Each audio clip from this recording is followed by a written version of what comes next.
chivi kana chikaitwa nevanhu vakawanda hazvireva kuti chichaita holy nekuti chawandirwa nevanhu. Never. Unonzwa vanhu vachikutaurira kuti zviri normal zvokuti murume ane mukadzi nemhuri anoita girlfriend. Zviri normal, murume wese ane girlfriend. Zvinhu izvozvo hazvisi normal, zviri abnormal. The fact yekuti zviri kuitwa nevanhu vakawanda hazvireva kuti hakusisiri kupomba.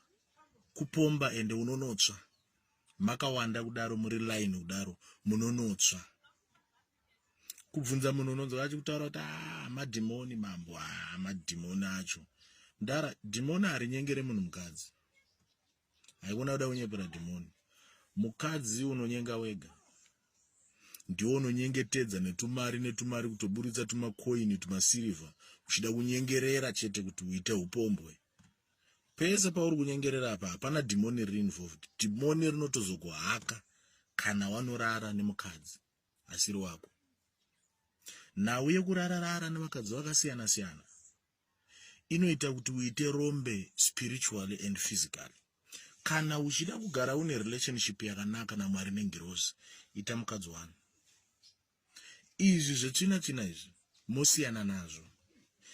Izvozvi uri kufunga kuti life yako uri boga, but believe me, dai wanga usingaite zvokurarara nevakadzi vese vamwe nevakadzi vevanhu vamwe netuvana tochikoro chaito uri murume mukuru ane ndebvu kudai, ungadai uri kumberi.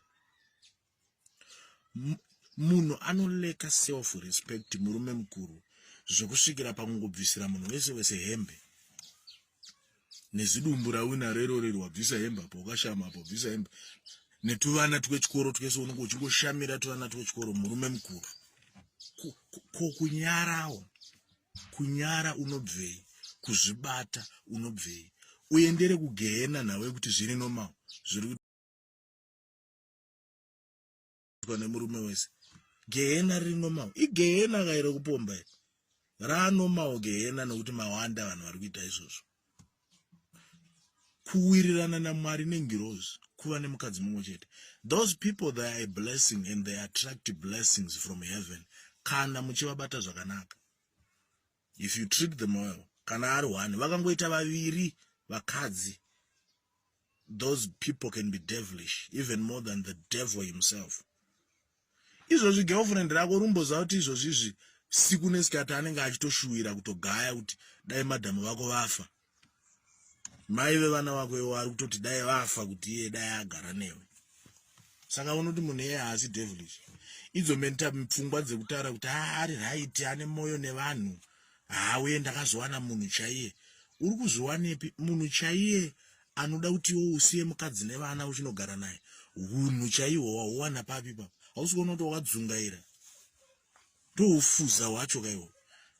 Uendere kugehena kuti zvinhu zviri normal zviri kuitwa nevanhu vakawanda.